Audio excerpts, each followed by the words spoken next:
আসসালামু আলাইকুম, সবাইকে স্বাগত হাসান মিডিয়া চ্যানেলে। সূর্য ডুবে যাচ্ছে কক্সবাজার সমুদ্র সৈকতের পারে, বড় বড় ঢেউ আসছে পড়ছে উপকূলে। আর ঠিক এই মুহূর্তে লক্ষ লক্ষ দর্শনার্থী এসে লাবণী পর্যটন কেন্দ্রে এসে ভিড় জমাচ্ছে শুধুমাত্র এই সূর্য ডোবার দৃশ্য দেখার জন্য আর বড় বড় ঢেউ দেখার জন্য।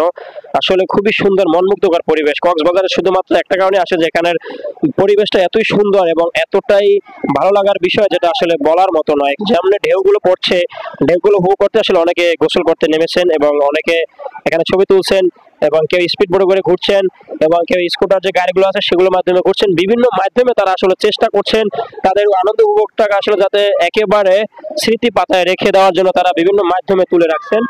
সর্বশেষ কথা হলো যে আসলে এই বিকেল টাইমে যে এখন প্রায় সূর্য ডুবে যাওয়ার সময় এর ভিতরে যে পরিমাণ আমরা এখানে মানুষের উপস্থিতি দেখেছি অন্যান্য সময় তুলনায় আসলে এই জানুয়ারির সময়টা বা এই শীতের সময়টা পর্যটকদের মাত্রা একটু বেশি থাকে এবং প্রতিনিয়ত এখানে আসলে পর্যটক ভিড় থাকে।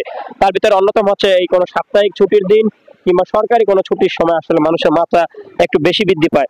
তো এই ছিল আজকের কক্সবাজার লাবণী সমুদ্র সৈকতের এখানকার সর্বশেষ। এরপর আমরা আরো আপনাদেরকে এখানকার বিভিন্ন পয়েন্টের বিষয় নিয়ে আমরা আপনাদেরকে আরো ভিডিও দিয়েছি এবং আরো দেখতে পারবেন।